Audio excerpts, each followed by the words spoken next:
Hi, this is Marco Pimentel. Welcome to the podcast, Someone Like You. In this first season, you'll discover founders, creators, entrepreneurs, and business owners who are passionate about creating business models with lasting, sustainable climate solutions. We can take in this degradable biomass that will still go back to the atmosphere eventually within the next 5 to 10 years, but we can convert it, as you mentioned, into this long-lasting carbon product. This is biochar and biocoal and this biotars that we can make. And so it ends up conserving that carbon for hundreds of years, if not thousands, depending on the application. Biomass. The UN Intergovernmental Panel on Climate Change, the IPCC, said in its April 2022 report on mitigating climate change, the deployment of carbon removals to counterbalance hard-to-avoid emissions is now unavoidable if net zero emissions are to be achieved. We've spoken with entrepreneurs and companies on this show about how to buy carbon removal credits, and we've learned about ocean carbon removal options, Project Vesta, Cascadia Seaweed. But what about biomass? Biomass energy is energy generated or produced by living or once living organisms. The most common biomass materials used for energy are trees, plants, landfills, as well as corn and soy. The energy from these organisms can be burned to create heat or converted into electricity. But what if there was a better way to convert that biomass? One that allowed you to convert that biomass into carbon and store it for hundreds, if not thousands of years. And that's what BC Biocarbon is doing. They're taking tree waste, burning it, and ensuring the carbon doesn't release into the atmosphere by storing it safely into the ground or in old mines. And that brings me to this week's episode. Joining me on this week's episode is Dr. Geoff De Ruiter, Carbon Manager at BC Biocarbon, an innovative company that uses bio-refinery technology to manufacture biogenetic products, including biochar, biocoal, wood vinegar, and more. Their mission is to massively accelerate atmospheric decarbonization via carbon removal and fossil carbon displacement. BC Biocarbon provides synergistic solutions to sectors such as the farming industry, forest, and municipal waste disposal operations that have byproduct waste streams and offers products that can offset fossil fuels and other hydrocarbon-based products, providing lower emission alternatives to industries ranging from cement and steel manufacturing to food additives. The process is carbon neutral and therefore there is no net release of CO2 in the atmosphere. Dr. De Ruiter has a Ph.D. in bioenergy and carbon management in the topic of biocoal applications and a proud former fellow at the Pacific Institute for Climate Solutions. He is passionate about bringing social and environmental change on how we manage carbon. Please enjoy our well-rounded conversation. Geoff, welcome to the show. Hello. Thanks for joining today. You are the head of carbon business development at BC Biocarbon. And so I think it'd be great just to understand a little bit about your role within the company. Yeah, absolutely. I guess it starts with a little bit of history. My role at the company kind of started with my Ph.D. So I did my research on the company, BC Biocarbon. And when that was finished, I kind of took a year off and wasn't really getting anywhere with finding work in, the government sector. And so I proposed what's called a MyTax project. It's a government, half industry, half government funded project. And from there, this MyTax project looked at the carbon removal opportunity that BC Biocarbon had. And from that, they liked what I produced. And so they hired me full time. My role right now is pretty varied. I recently certified our existing McBride facility for carbon removal credits, and that's specifically with the Puro.Earth marketplace. I can talk about that later, but basically it's a marketplace for selling carbon removal. And now I'm looking to set up our next facility certification. And then to add to that, I kind of do some back-end work with the company and business development. And so I meet with potential investors along with our CEO and our CTO, and I provide research information, data. I liaise with academics. So if I need information or want to get some stuff tested, I do some of that coordination. It's a pretty varied role, so it's good. I like it. And what drew you to, obviously, if you're doing a research project at school and then continued on with BC Biocarbon and joined, and what drew you to climate change solutions? Has it been passion for many years? Did you focus that on school, or what drew you to being involved in this space? Yeah. So ironically enough, I wasn't actually always working towards climate mitigation or climate change. I actually started my college in physical education and kinesiology. So I started that, and then I actually went towards medicine. I was going towards medicine, and even obtained my master's in neuroscience.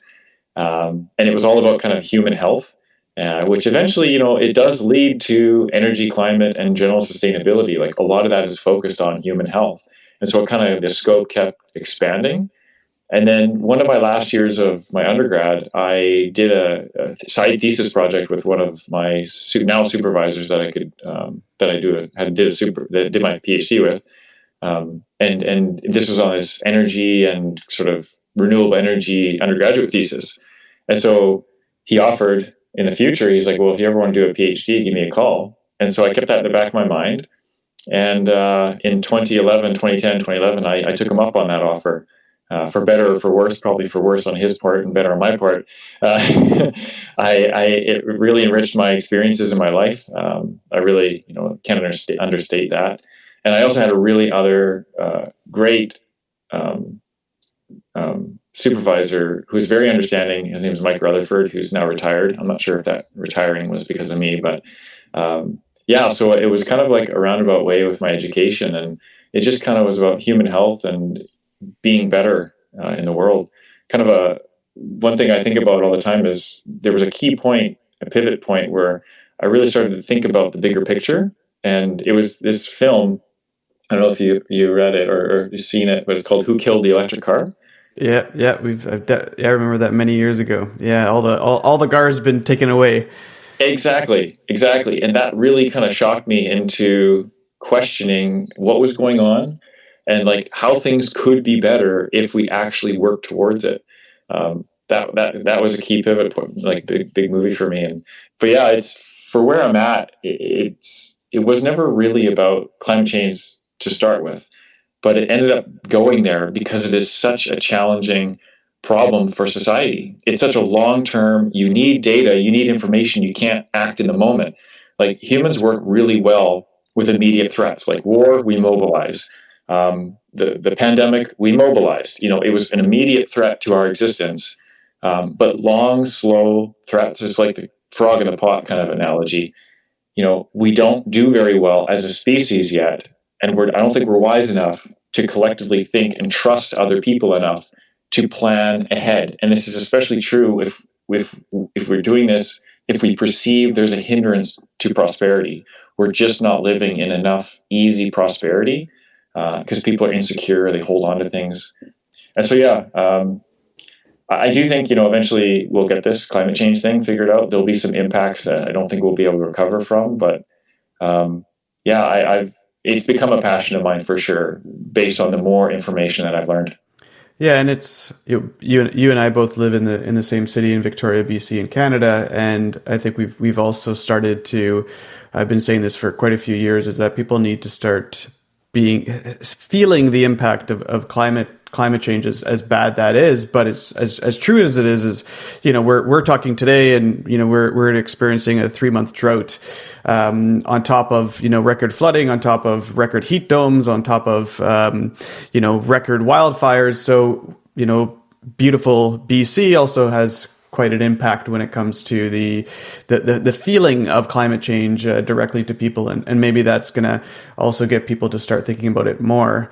So you ended up doing a PhD in bioenergy and carbon management. This being in the topic of biocoal, you talked about this. You did a research paper. Can you just talk a little bit about what that research was, and then how that can be applied at BC Biocarbon we'll talk, of course, about what BC Biocarbon is, but first, just understanding a bit of that research that you did. Yeah. So I started off in my research because, like I said, I did my master's in neuroscience because I had to switch. So I kind of was limited in what I could actually get into in terms of energy, physics, these sort of things. So carbon was pretty core to what I was able to work on, given that my undergrad was in biology and microbiology, and there's a fairly strong component of chemistry and chemical systems. So the carbon aspect was pretty a good step over. And my research was primarily based in, what's the best use of biomass when you carbonize it, when you put it through a pyrolysis system. And if people don't know, pyrolyzing is just pyro meaning like heat and fire, and then lysing is splitting. So what you do is you cook biomass or other materials, you can do plastics as well, in a oxygen limited environment. And what ends up happening is the lighter, less bound chemicals crack off. So hydrogen, and there's a couple of carbons that come off, some oxygen comes off, and it kind of just like distills out the carbon down to like just almost 100% pure carbon if you go long enough. And carbon, as people know innately, lasts a long period of time. Graphite lasts, diamonds last, coal lasts. So what we're doing is we're kind of making in a very short period of time, in minutes in some scenarios, we're making coal or coal-like products that are very long-lasting. And so this fit really well with what I knew about life and about biology. And so I kind of took a step into that. And Phil, the owner of the BC Biocarbon, he was just starting his company back then, and he was local to me. And so we actually had some meetings and we talked about his system. And my supervisor, Steve Helle, he was there with me, and my co-supervisor, Steve Helle. And we kind of hashed out like opportunities. And then Phil went away for a few years and I did some side projects just for some money stuff and water stress mitigation potential of biochar. And then I just started really working on the projects, I think in 2013 or 2014. And those projects were basically, how can we use biomass in British Columbia and reduce the most amount of emissions? So it started off with good planning for carbon reduction emissions, or reducing carbon emissions. And then it kind of like morphed into this bigger thing where I got this bigger view of, wow, we really should care about what we're doing with biomass and carbon. And there's an example I like to give. If we have a renewable, if you have, wherever you live, if you had a 100% renewable electricity grid, say with wind, solar, maybe some low carbon nuclear, doesn't matter, anything low carbon, would you choose to start burning wood waste onto that grid? And what was the impact of that? If you did, you really wouldn't have too much of an impact on reducing emissions. However, if you took that same biomass and you applied it to, say, coal in cement manufacturing or smelting, that's a huge reduction of emissions. Or let's just say you had other environmental benefits of making biochar, which is the product that I work with now. You can reduce emissions so much more and have such a bigger impact on the climate. And so what I say is, like, if we care about the climate, we should really care about what we're doing with the carbon. We shouldn't care about the bioenergy aspect. We should care about the biocarbon aspect. And just fortuitously, the company I now work for is called BC Biocarbon, and so I guess Phil had a heads up on that one. But yeah, like my research went from comparing it to wood pellets to what's the best opportunity in combustion applications in BC and Alberta, and then what about non-combustion applications? And then the fourth project was overall, in British Columbia, what kind of emission reductions if we took the best opportunity with our wood waste and applied it to that? And that's kind of what my research kind of arc was about. And I'm going to ask some generalized questions after, but before we get into just how all of this works, what would you say, what is BC Biocarbon to maybe a non-technical person? What does BC Biocarbon do? Yeah, I mean, it's kind of funny to say this, but primarily we're a waste management company. So we take biomass waste and we process it in order to make high value and high utility products. The value, of course, is derived from the sale of the product and also the carbon removal aspect. So people are willing to pay for carbon removal and the carbon sequestration aspect. But we're also making products that can be sold for other purposes, so land remediation, soil integration, cement or concrete integration. So there's all these other applications that I think, in my opinion, work so much better than just burning it for electricity.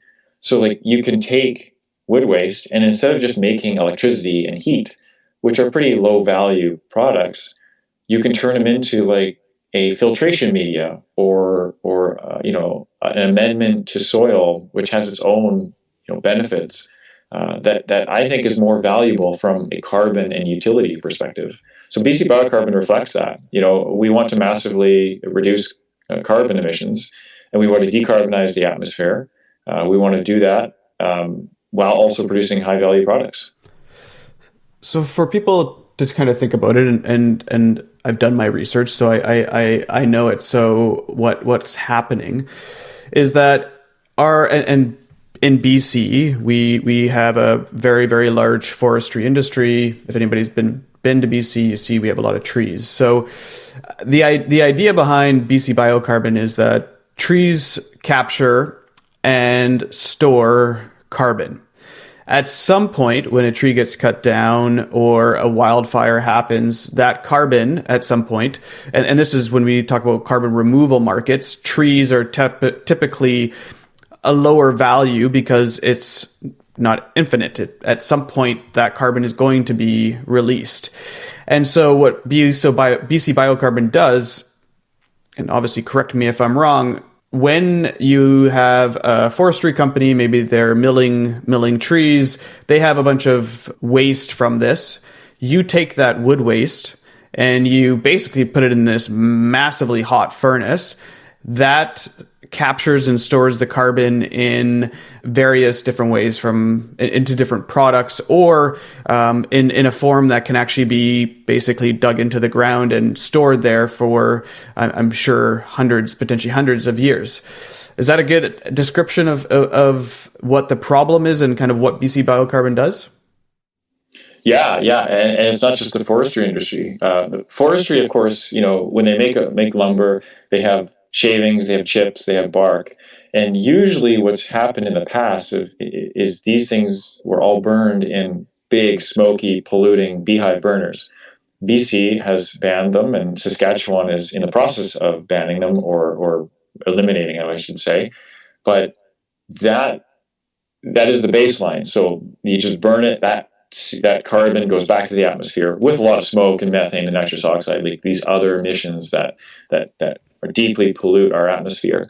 And so if you don't do that, it can also rot and degrade on the ground, and we don't want that either because there's methane that's produced, and there's tannins that go into the water system, and so there's other impacts of just letting it sit as well.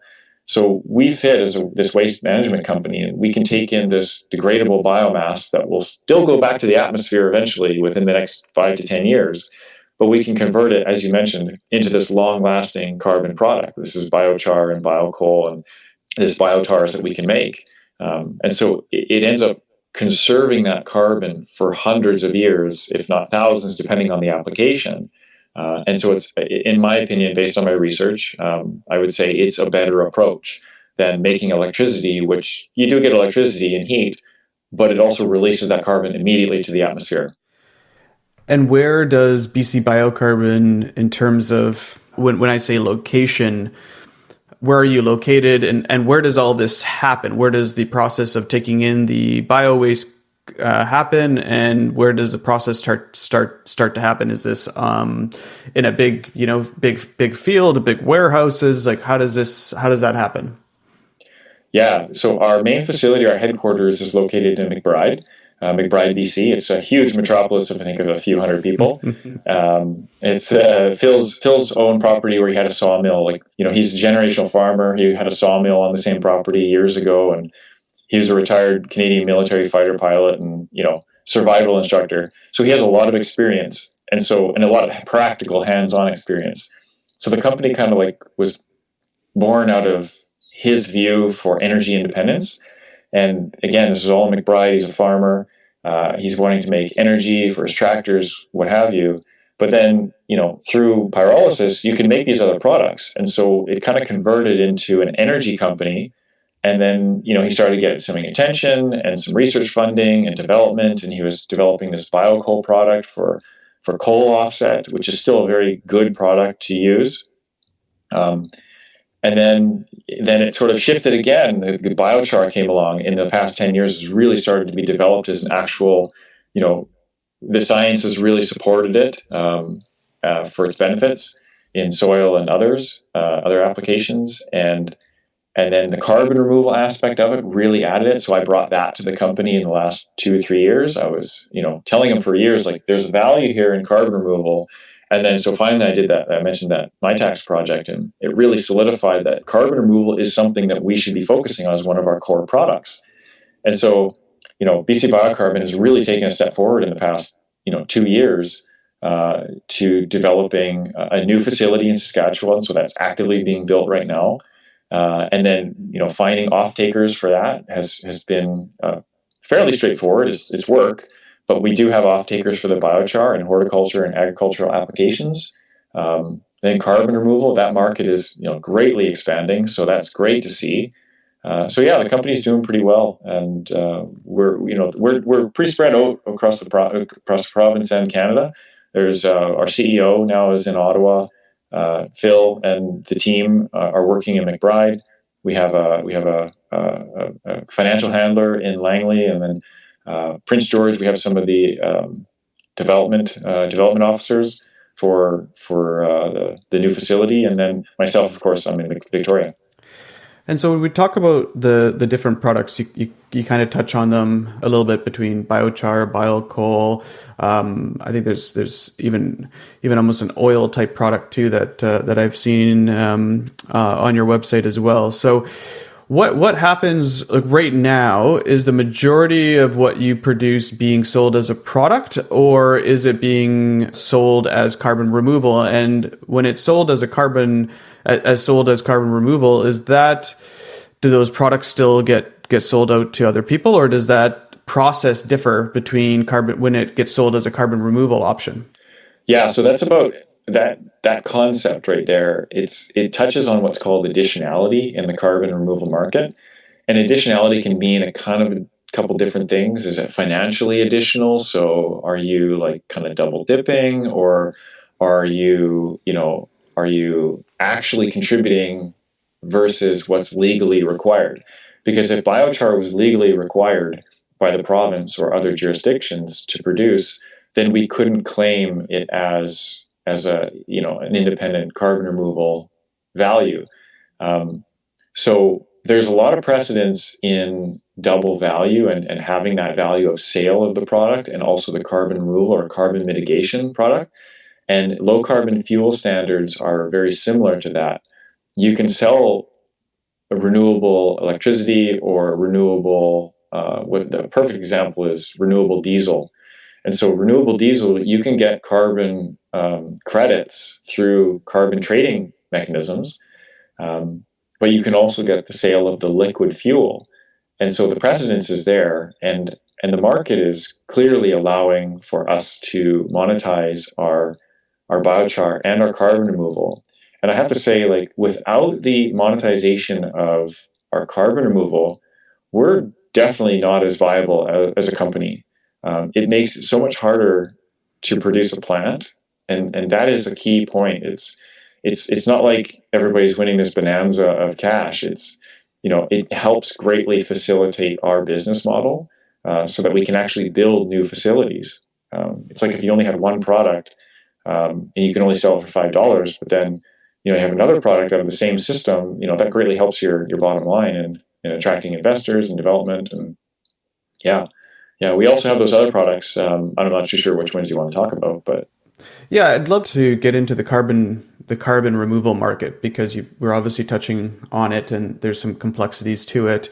And you mentioned that you brought that in over the last couple of years. And so is it because of the sophistication of the carbon removal market today comparatively to 3 or 4 years ago, or maybe a combination of also the price for a ton of carbon that has allowed that to be your potential go-to market of what you're doing, right? It seems like that's becoming more of the focus. So was it a combination of just the maturity or the price, or do you still need the price to increase to get to what would be potentially like a long-term viable business? Yeah, I think it's a combination. It's a combination because a lot of things have come together in the last 5 or so years. We're we're not addressing climate change, and so that's unfortunate.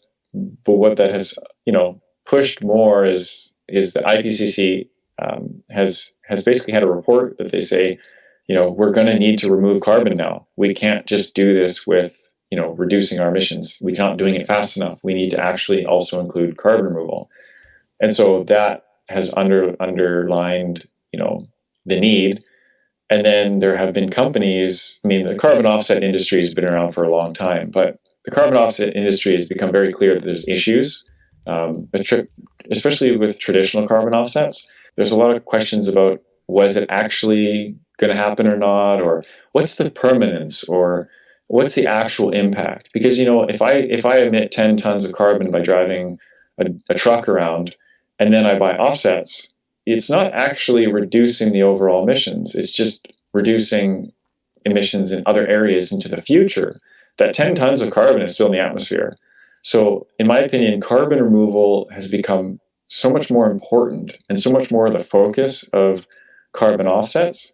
And it should be more the standard of carbon offsets because it actually does help lock away in all the different ways we can do carbon removal. Carbon from the atmosphere, we can actually take it out of the atmosphere and lock it away. Of course, we don't want that to be how we do it overall. There's just not going to be enough carbon removal. We have to reduce our emissions. That means going to low carbon electricity. That means heat pumps. That means electric vehicles. It means transit. It means better planned cities.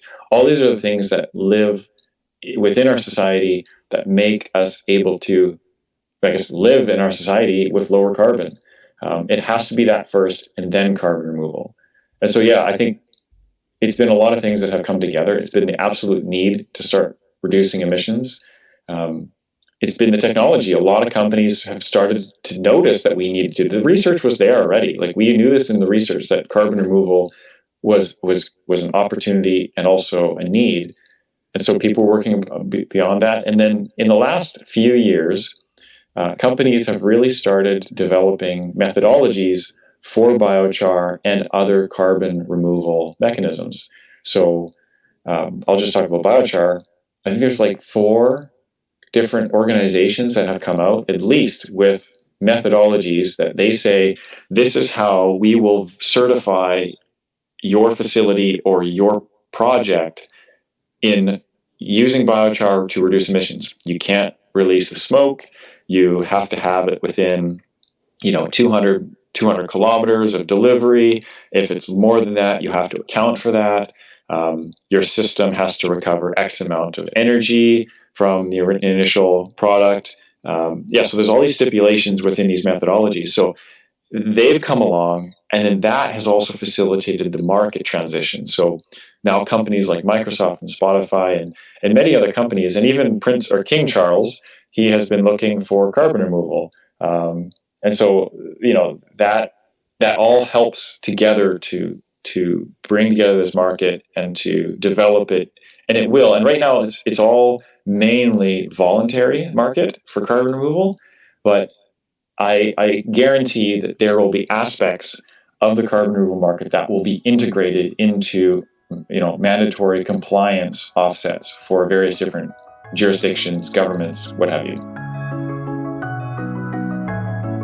Every week on Someone Like You, we dive into stimulating conversations with founders, entrepreneurs, business owners, and the likes who are consciously and successfully creating sustainable business solutions for the long haul.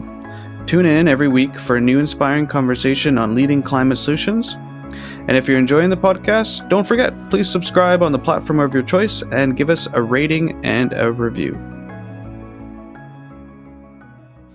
Yeah, I think that was a great overview of what the carbon removal market is, and that we do need to move to carbon removal, similar to what the IPCC has reported as well. And so, when it comes to certification, you've been recently certified by Puro Earth. What was the reasoning for doing that, and what was the process for, and what's the benefit of doing that? Yeah, I mean, first of all, the benefit is monetization of our biochar that really helps the facilitation of our company to build more facilities. We chose Puro, and if you want to check them out, puro.earth.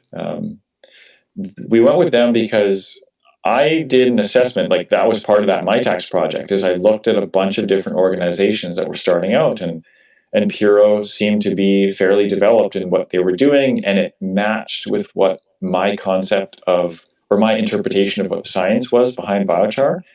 And so I kind of said, I think Puro is the market that we want to enter into. A lot of these markets are also very similar. It's not like they're hugely different. So, it's not exclusive that Puro would be the only marketplace to enter into. There's Carbon Future. There is Vera. Vera is one of the largest traditional offset companies in the world. They've developed and released now their biochar methodology. There's the Carbon Standard, the Gold Standard. I think they're starting to develop one.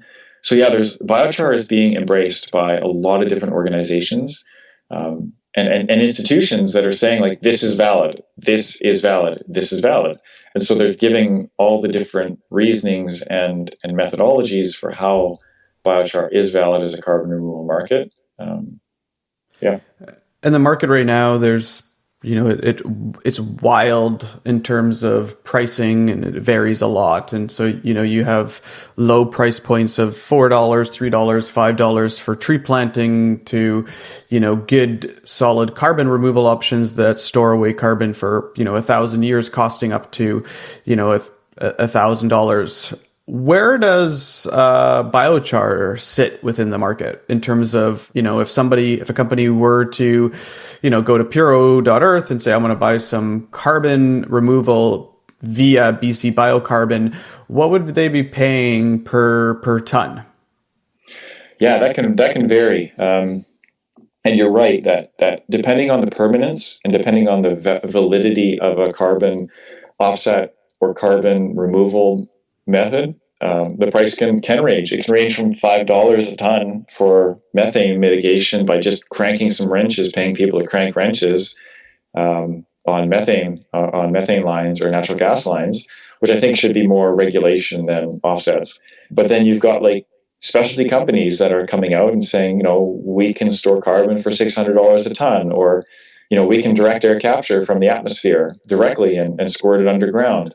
Those are expensive. Those are expensive. They'll be expensive for a long time. And to be honest, and I know I can be viewed as biased towards biochar, and I hope my research can back my claims. But I do think that biochar fits into a very nice sweet spot because we make a lot of biomass waste in society, and we have an opportunity to use biomass for building and construction and all these other products in our homes. And then at their end of life, they can still be sequestered in biochar form. So I think it hits a sweet spot of like the feedstock supply cost can be reasonable. The companies still have quite a varied pricing range from, I think it was 600 euros I saw the other day, down to, if you want to sign up early and guarantee that you'll purchase tens of thousands of carbon offset credits in biochar form, of course there'd be economies of scale, and cash up front is valuable to companies. It really helps them scale. So there's this scale of spectrum of price, and it can range. We kind of early on, I was involved in what our pricing was set at, and in Canada, we were kind of working towards a carbon tax price of $170 per ton. And that essentially is what's called the social cost of carbon.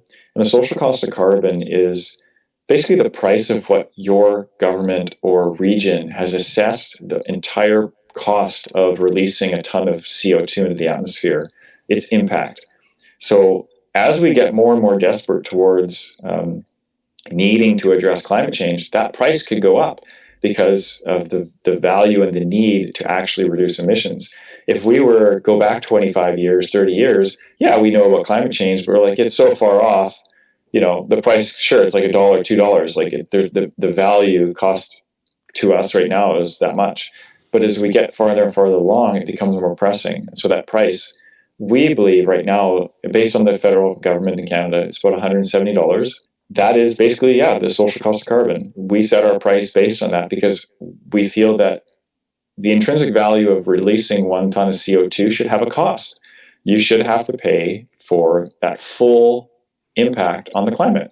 And it's not just the climate. It's like if you're releasing diesel into a city, there's kids that are breathing that diesel smoke. That has to be included in the use of fossil fuels. It's not exclusive to just carbon emissions to the atmosphere. So yeah, like our pricing is around that. It converts every once in a while, depending on euros and other, US dollars, or if there's cash up front, or if it's a mix of cash up front and then on sale delivery. But yeah, we started about $170 per ton of CO2, which I think is reasonably fair. It's doable. It actually puts a price on people's impacts and make them feel like they should reduce their emissions first. That should be that first point again. Reduce emissions first. Then after that, you might have to be out, a few $100s every year to be able to neutralize and be net zero. Yeah, and that social cost of carbon is really an interesting one, because you also say that there's also an additionality there too. And if you were to cut down a forest and that causes a carbon impact, that price of wood, if you applied that $170, that's just for the carbon that's being released. What is not also included is, what did that do to the wilderness, the biodiversity around that area as well? And I was having an argument with somebody around the cost of electric car versus the cost of a gas car, and oh, it's more expensive. I said, well, it's also because we're not paying the cost, that 170 that you say, for that. And so we've never had to pay for that. So if you add that in, it makes a difference. So when you talk about bio waste, we talked a little bit about forestry, and that seems to be a lot of where right now BC Biocarbon wants to build its facilities as close as possible to the bio waste that's available. Where else is this bio waste coming from? Yeah, there's the other main one is landfill diverted material, and I gotta say, like, there's a huge amount of opportunity with landfill diverted biomass wastes in the CRD and Capital Regional District in Victoria, where we live. Heartland Landfill, they have about 50% biomass that goes into the landfill. Now, some of that is compost, and we're not going to be pyrolyzing compost. Compost is good for food waste and stuff. That's good for composting. We want to keep those nutrients. We want to keep that. We don't want to have to dry out old pieces of turkey and celery to make biochar out of. That's just not what we're looking to do.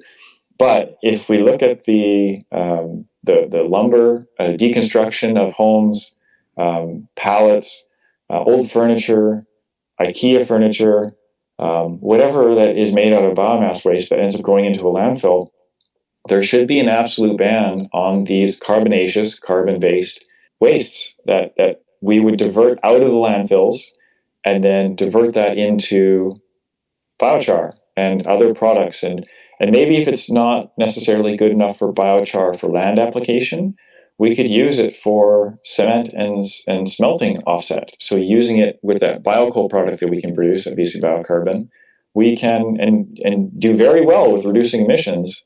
The cement manufacturers, they actually do want, at least in BC, I know, they do want to reduce their emissions. They know it's a liability for them into the future. And so they're looking for opportunities. And so this is something that we have worked on with the company, and the government knows about it. And it's an opportunity. It just takes time, and it takes the value too has to be there. Unfortunately, what we run into is, they're price sensitive with their feedstock. So the cement manufacturers is what I'm talking about here. And so we can make more money selling biochar and carbon removal credits than we can selling to them for energy fuel. So that's where that other landfill diverted material comes in, because it can be a lower cost fuel. It doesn't have to be pristine, wood waste from a sawmill, it can have the occasional nail that gets filtered out, but it can have other products that go into it, and it's not bad at all. So, yeah, the landfill diverted material is something that is quite an opportunity that I do think that we should be pursuing on mass in all landfills, because there's so many other benefits that go with that. Landfill operation can extend, so they don't have to close the landfill down as soon. The landfill becomes more inert right off the bat, so they don't have to worry about as much methane mitigation. And methane leakage is an absolute problem with all landfills. All you need to do is have 3% of your carbon released from your landfill, and you basically, any kind of amount of sequestration that may occur in the long term is blown, because methane is about 30 times more potent than CO2. So you have methane leakage, you have extended landfill operation, you get an actual resource that can actually do good for the climate. This is something we should pursue, and I'm happy to know that there are some people within the provincial BC government that are looking at this. However, it is slow. We wish we could build 2 plants, immediately, but it doesn't happen that way. And how has BC Biocarbon been funded? Obviously, you have to build your facilities where they are, and you're talking about landfills. These things would need to be built. So, how has BC Biocarbon been funded to date? And I'd also just love to know, how many tons can you potentially store with what you're building to date in terms of carbon removal? Yeah. So BC Biocarbon has been funded, through some grants from the government, which has been greatly appreciated. There has also been a large amount of investors. So we have private investors that believe in the technology, that believe in what Phil is trying to do, and their range of value that they've bought into has gone to paying for the operations. So your classic startup. So that's where that has started. We haven't gone public. I don't know if that's planned.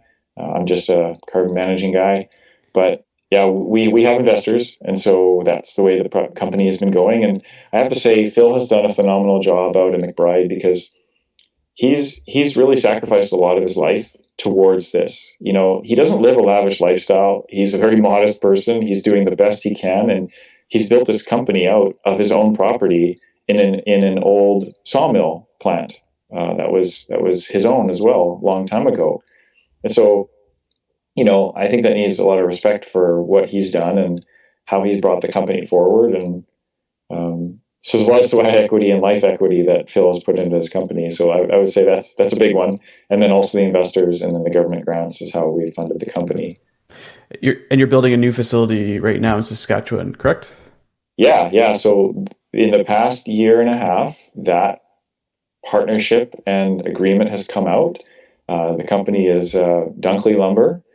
They're a well-established lumber manufacturing company, very high quality, running company that's been around for decades and decades and decades. And they have a facility out in Carrot River. That's called the Edgewood facility. The Edgewood Forest Products is that location. And we formed a joint venture with them to produce a company called BioLesna. And that company is going to be the operator of the facility. And we have a phased-in approach for that facility. Phase 1 starts off modest at 2.5 tons dry feedstock in per hour. So if you could imagine what's 2.5 tons per hour, that's about a meter by a meter by a meter of compressed sawmill waste. That's about a ton, approximately. And then so you have 2.5 of those per hour. But we're going to be scaling at that facility to 10 tons per hour, as everything should go according to plan. And then at that point, on a yearly basis, we should be able to derive, I get my numbers, about 40 to 45,000 tons of CO2 removal per year. And then there is still further opportunity at that facility to add more carbonizers, more pyrolysis machines. But yeah, we'll be actively looking, and we already have leads on other facilities and other projects that we're also very excited about. But yeah, no,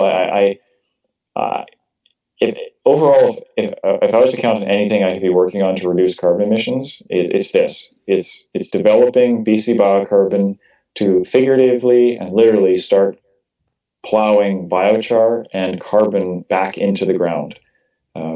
It's essentially, and I say essentially because nothing's unlimited, but biochar essentially has unlimited potential to be placed in all aspects of society, from construction to cement integration to road base integration. So in the asphalt and roads, it can be put in cement foundations or cement slabs. To a small extent, it has to be science based. We could put it in all agricultural fields that it would benefit. That's again those benefits of biochar and soil, which I would love to talk about in a bit.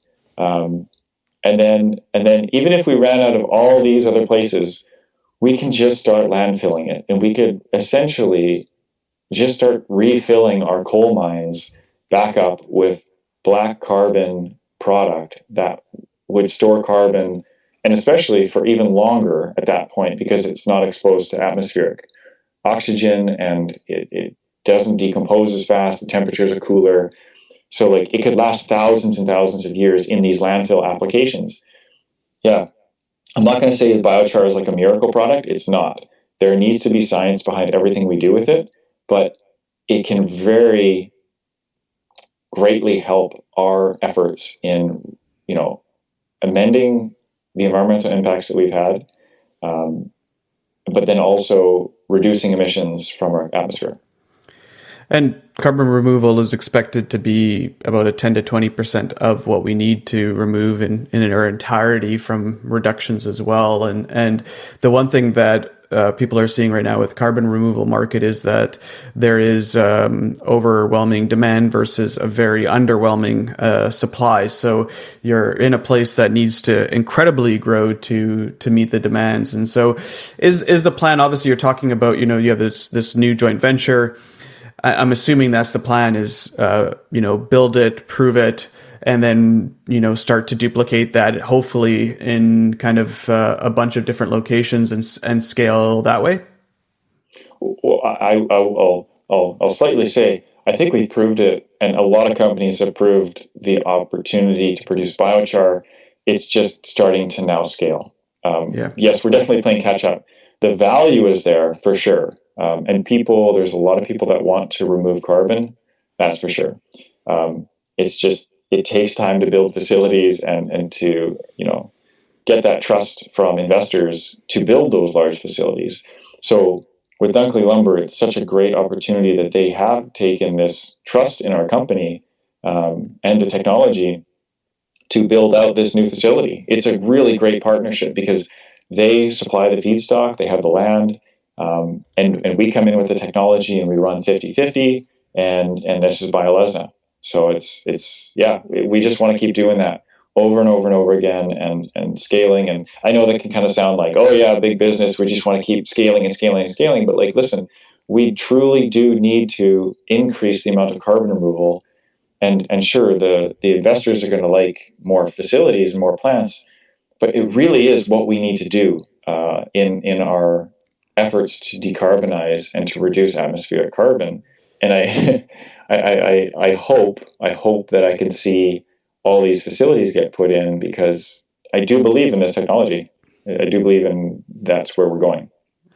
Well, we're getting close to the end of our time, and it's actually kind of a little bit of the irony of my last question, because it's based on the book The Lorax, which was cutting down a bunch of trees, and we're having a discussion about taking the tree waste and bio waste and converting it into carbon removal. But I do enjoy the book The Lorax. It's a story that I read it often to my children. It's just really about overuse of our resources. And people say Dr. Seuss kind of called what was going to happen 50 years ago, and we definitely have overused our resources. So when people or businesses or people thinking about getting into climate mitigation, or just what can they do, what would you say when it comes to climate change? I think this goes back to how I've developed what I think about society and how my education has gone, and we can't just emit emissions uncontrolled. But then bigger than that, it comes down to how we're living our lives. So the biggest thing that I think is probably just stop consuming so much. We can live better lives without consuming as many resources. We don't have to have motorbikes. We don't have to have all these other toys that we go burn around on fossil fuels. We can be happier doing simpler things. And quite commonly, they will be more gratifying things to do. We can find greater happiness and simplicity, family, friends, health, live the good human experience and hopefully build that on a foundation of informed science-based reasoning. I mean, we want to base this all in science, that we're actually doing good. It's just, I think we're asking too much from our planet right now. And we truly need to take a step back in what we're doing and reduce our emissions, reduce our consumption, stop development of fossil fuels. And, again, this bigger picture is we're all looking to just get through our lives and do it in a way that keeps us entertained and busy, and it allows us to be satisfied with our path. We can walk, we can bike, we can work out, we can literally smell the roses. We can be a big brother and sister. We can communicate with other people across the world. We can culture exchange. We can get involved in politics, give to less fortunate, grow a garden. There's all these things that we can do that allow us an existence, a happy existence without consuming so much. And I think we're going to need to get to that point in order to be happier as a society and with less risk to the environment. Yeah, well, that's well said, and to add to that, there's a couple of things. There's a great book called "The Day the World Stopped Shopping" by J.B. McKinnon that's worth a read, and people can also look up the kind of terminology. I think it's called overshoot day, and essentially, the idea behind overshoot is that when do we use all of our resources that the Earth can give us in a year, and that number keeps drastically getting worse and worse. And so I think in 2022, it basically March the 13th. So it's 10 weeks into the year, we've already used everything that the Earth can give us in a year. So that's very, very fitting. Jeff, this has been obviously your incredible knowledge in this space is we could talk for hours, but how can people find out more about BC Biocarbon and learn more?